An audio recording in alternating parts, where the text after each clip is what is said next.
എല്ലാവർക്കും പ്രൊമോ റിവ്യൂയിലേക്ക് സ്വാഗതം. ഈ റിവ്യൂ ഇഷ്ടപ്പെടുവാണെങ്കിൽ ഒന്ന് ലൈക്ക് ചെയ്തും സബ്സ്ക്രൈബ് ചെയ്തും സപ്പോർട്ട് ചെയ്യണേ.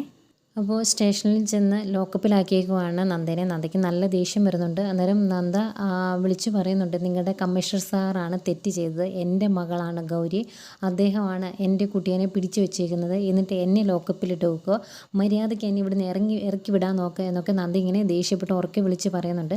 അപ്പോൾ അവിടെ നിൽക്കുന്ന വനിതാ കോൺസ്റ്റബിൾമാർക്ക് അവർക്ക് കാര്യങ്ങൾ മനസ്സിലാവുന്നുണ്ട്. പക്ഷേ ഇനിയിപ്പം കമ്മീഷണർ പറയാതൊന്നും ചെയ്യാൻ പറ്റില്ലല്ലോ. അന്നേരമാണ് അങ്ങോട്ടേക്ക് നമ്മുടെ നിർമ്മൽ വരുന്നത്. നിർമ്മലും ഈ SI ആയിട്ട് അവൻ്റെ നാട്ടിൽ വെച്ച് ചെറിയ പ്രശ്നങ്ങളൊക്കെ ഉണ്ടായിരുന്നതാണല്ലോ. SI അന്ന് അവിടെ മുട്ടുകുത്തിച്ചതാണ് നിർമ്മൽ. ഇനിയിപ്പോൾ ആ ഒരു പേടി വെച്ച് നിർമ്മലിനെ സഹായിക്കുമോ എന്നറിയില്ല.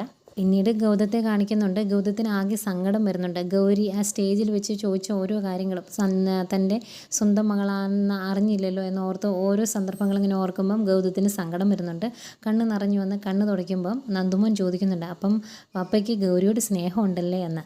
പിന്നീട് ഇതെല്ലാം കണ്ട് പിടിവിടുന്ന പിങ്കി ലക്ഷ്മിയുടെ അടുത്ത് ചെല്ലുന്നുണ്ട്. എന്നിട്ട് പറയും, കാര്യങ്ങൾ ഈ പോക്ക് പോയിട്ടുണ്ടെങ്കിൽ പയ്യെ ഗൗതം നന്ദേനെയും അംഗീകരിക്കും, നന്ദേനെയും ഇങ്ങോട്ട് ചിലപ്പോൾ കൂട്ടിക്കൊണ്ട് വരും.